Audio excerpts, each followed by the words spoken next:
when we're finished. Yeah. Okay, it is April 30th, and this is Senate Institutions, and we have a relatively brief meeting, I think, today. And we're just going to be talking about H 458, an act relating to the Agency of Digital Services. And we have a secretary here of the agency. Really appreciate you being here.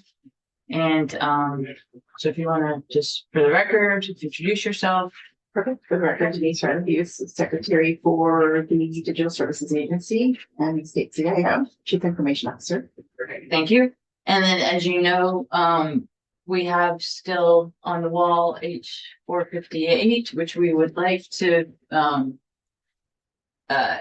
approve in some way in the next week or so. So there's not a tremendous rush right now, but we do have a potential addendum.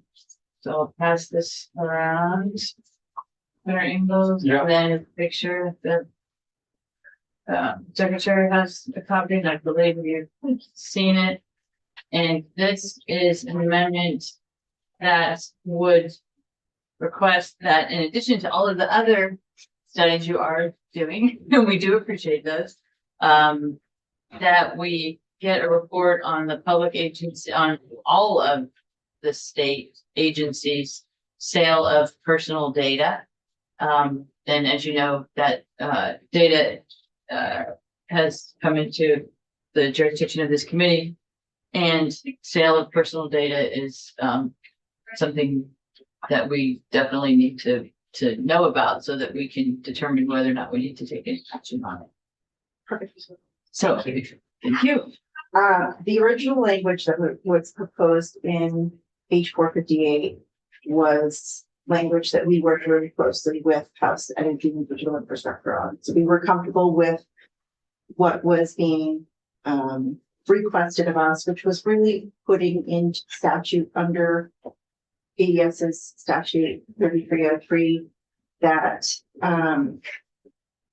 we provide a project management dashboard, and this put it in statute that dashboard can exist.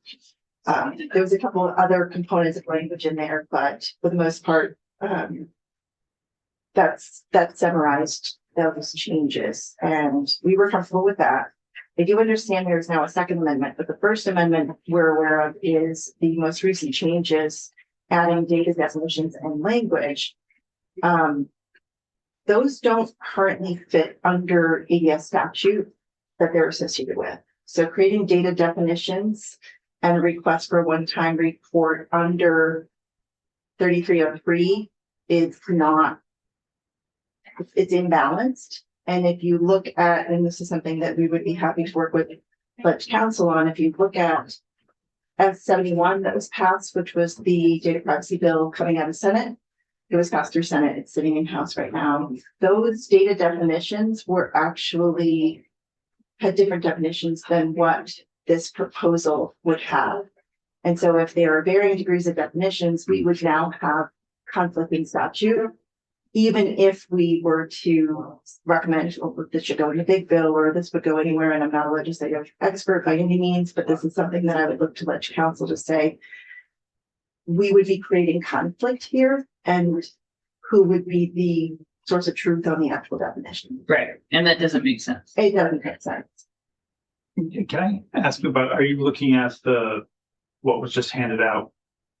Yeah, Is that so what you're referring to? it is. Okay. Yeah, so I've had my chief data and AI officer and our data privacy director do a brief side-by-side review to make sure that if it's the same language that's in 71, but it was just trying to add it to 3303, you know, let's talk, but it really doesn't fit under the ADS statute of roles and responsibilities.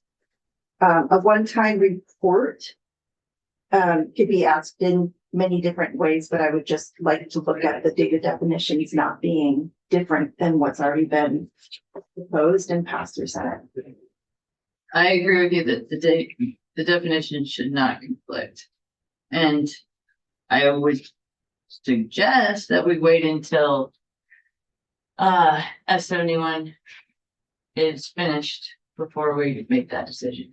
But the report about data sale, personal data of Vermonters being sold, probably folks who aren't Vermonters, because it might be folks who are customers or have a different relationship with the state. That's fine with me to have that be a separate mechanism. So if you want to suggest something that you think would be appropriate, that's fine. Okay. With the goal being that we end up with a list of what's being sold.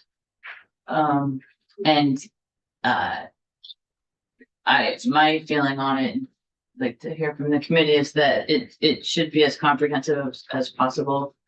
Like include incarcerated people, include HCRS involved people, anyone, because the state has a lot of information, right?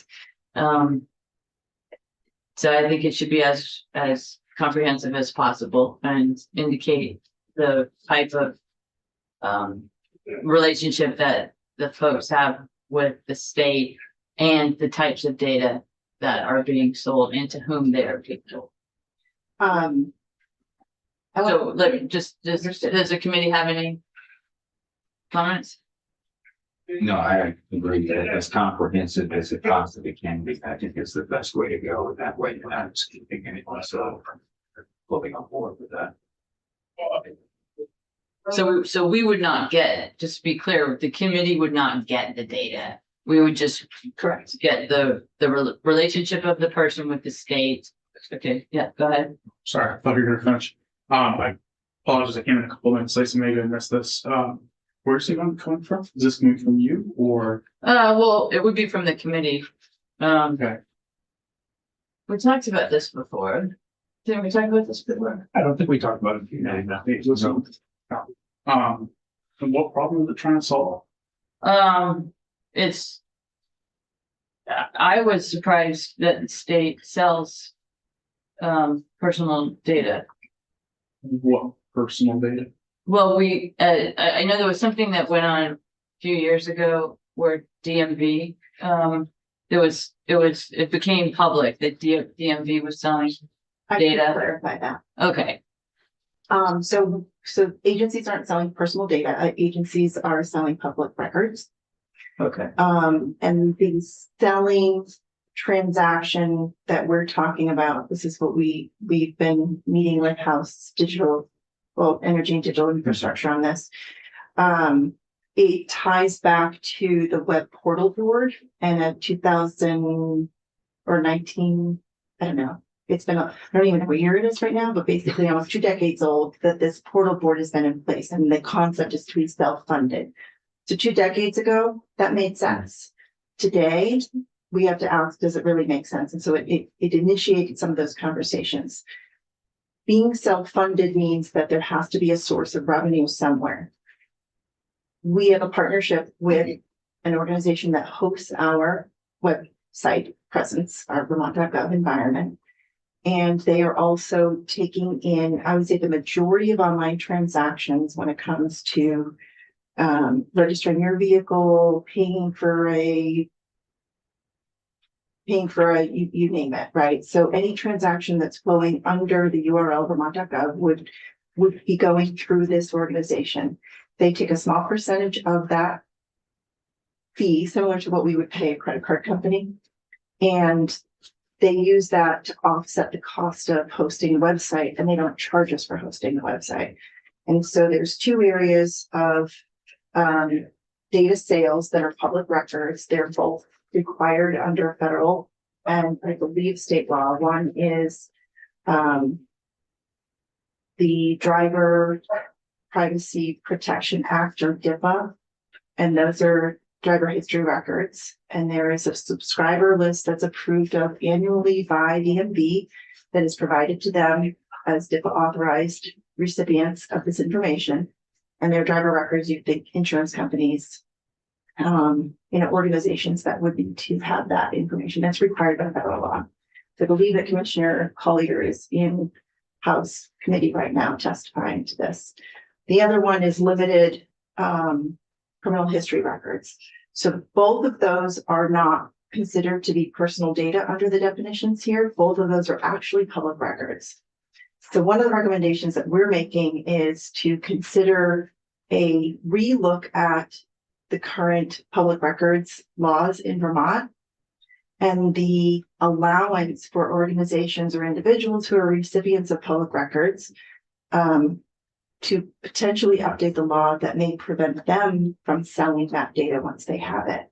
Because right now, even if we put it in a contract, it would be a contract decision, but there would be no state law that would prevent them from selling the data. And so those are two areas. They're tied to the web portal board. From a numbers standpoint, we've testified to the numbers. There's about $114 million that comes in annually over the last in 2024 for those transactions. I'm sorry, say that again, 114 114 million. And then that's for transactions in general, these So are that's all- credit card transactions Oh. to buy certain things. okay. And then 3.6 million is what the partner intakes to pay for PCI compliance of those transactions. There's a new PCI certification that requires quarterly auditing. The transaction fees to the credit companies. And so they're kind of left with some of that, a little bit of that, but that's supposed to pay for the hosting of 160,000 web pages today. Interesting. Okay.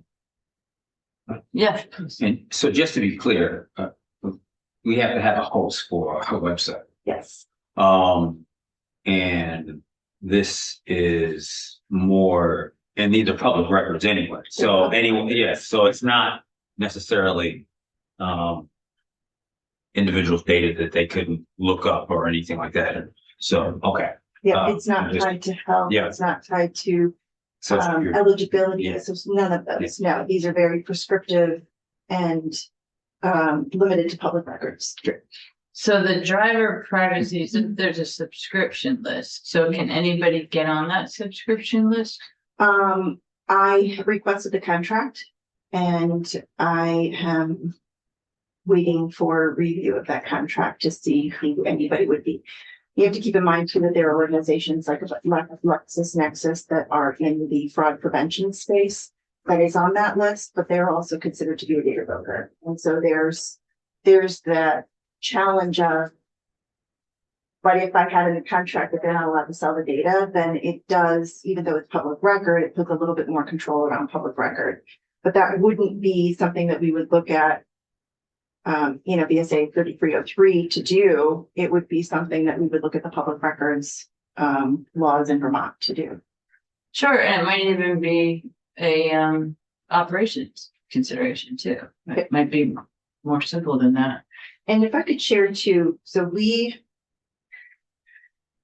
I think it was just under a year ago that we consolidated the data team. So we looked at all these interfaces of where we are managing and taking, securing, controlling data. And we created them under the one division. So we had a data division, but then we had an AI division, and merging them under one made a lot of sense because we could also put some controls and governance in place. We brought on our first data privacy director in that team. And so this is just a few short months that this team has been in place. What they're doing right now is they are generating a comprehensive data sharing inventory. And so that will give us a preview into what is out there, who are we sharing it with, and how are we sharing it. Some of this is system-based, with which ADS can validate. We can also ensure security controls on that if we know that it has a level of sensitivity. But some of them are also reports or emails or, things that you wouldn't necessarily know were being shared naturally. So they would need to put in some data sharing guidance and an approvals process, and that doesn't exist today. And so when I look at the concept of an inventory, we're in the discovery stage of that right now. And I want to make sure that we get off the ground with this because it really becomes much more comprehensive. So you look at, where we're sharing at a federal standpoint, how many different ways that we're sending data versus ingesting data. And it's going to take some time but the team is on the short list for me right now that they're supposed to be getting this to me around the time that this report is being asked for. Accessibility and compliance is also a really critical area too, because yes, data is sensitive, but if we have not made it accessible or we have intentionally made it inaccessible, that's another work effort that this team is working on. Data governance framework so that we are applying the same modeling across all agencies and departments. Data privacy and security policies that they're applied appropriately to all digital data under the management of ADS. So we are managing data, we're the custodians, but we are not the owners of the data. So that's something that we keep in mind, but the managing part is really critical. Records retention policy enforcement across ADS systems and contracts that are touching digital data that we would have visibility into. And then user privileged access guidance. And so what that means is if you get access to a system, you just don't get all of the access, that you only get the limited access that you're allowed to have. So the restricted access controls is going to be really important around that governance. And so the reason why I share this is a lot of pre-flight requirements in order to even get to a point where we can say, sure, we can pull a report. So I can share information with you that I am doing right now around the web portal and what we do now. But as we start learning more about data sharing and where we actually have data sharing agreements in place and where we don't have data sharing agreements, to me, that's a lot more critical to controlling and managing and restricting access to personal data of Vermonters. I will have to look at the second amendment, but my recommendation to the committee is 458 as introduced when you first received it, minus amendments, is something that we're comfortable with, and we're already in the process of being able to meet the requirements now. And I think it did, there were already some amendments. I mean, I think I printed off it's 5 pages. it has, Yeah, what is strike out and I don't know. I just heard about it this afternoon. Madam Chair. I'm sorry. Oh, great. Okay. Thank you. Thank you. See you soon. Yeah. I hope so. Me too. So with the 5 pages that are on your current committee page, I think it was dated 4/22, roughly. That is the original 5 pages as passed through House. And so the markup and the underlined is what is added, the cross out is what's been removed, and this is existing statute under EDS's. Okay, so it is existing statute. That's what I was. Yes. Okay. Yeah, 3303 was established when EDS was created. Okay. Okay. All right. So if you could provide language that what I would look to see is at least a list of what we know so far. And it doesn't have to, I would think that we very well could be providing information without an agreement. So I think some sort of notice or request for information needs to go out to the agencies and have a report back. I don't know how challenging that will be. And maybe it wouldn't even be your department necessarily. Probably it would, or at least it would be you assisting with it. But if you have a suggestion on that and doing that separate from the bill, that's fine. Okay. At least I don't have an issue with that. Yeah, I don't even know what we're doing, to be honest with you. I don't know Okay. what we're doing with this. We never talked about it. I don't even know what the intent is. I don't know why we're here today. It's all news to me. So Okay. at some point in time, if you could catch us up with what we're trying to accomplish, Okay. I would appreciate it. Definitely. Well, the first Today's not the thing, day. right, but there's a lot going on. And we're gonna be presenting our bill tomorrow. So we need to focus on that a little bit today. Perfect. So So this is good for now, but if you can get us that information, that would be great. And we have a couple weeks to do this. And we're not, we're expecting to stay through May, so. If I can make a recommendation to the board, having an opportunity to look at for 58 as it was introduced is something that is reasonable. And I know that the Health Committee is looking at areas where they can validate oversight is happening. And if they believe that this accomplishes this and AES is comfortable with the original language, if there are those additions, as you had suggested, to table those, I'm very happy to send suggested alternatives when we start talking about data and where they best fit and ensuring that the right information is coming to the right committees. But my recommendations will not relate them to 458 as it was introduced. Okay, and that's fine. So that it'll be a separate It will be separate. item, whether it's just a memo to you. Yes, yes. Yeah, but I do understand the request in the report and I will look for that second amendment. And I as would well. think you'd be interested in knowing. Well, that's part of why I shared that list of what we're doing is Okay. we're very interested in the governance side of ensuring that data is not released. And we're also concerned around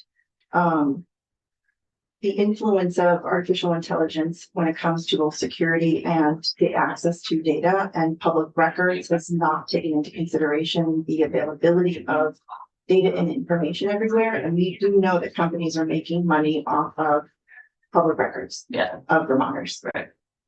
okay. Thank you. Well, thank you very much. Thank you. Appreciate it. Rick is ill, he can't. Oh, well, that's a good reason. If he's, say he I don't know. Let's, I think that's it for this topic and we will adjourn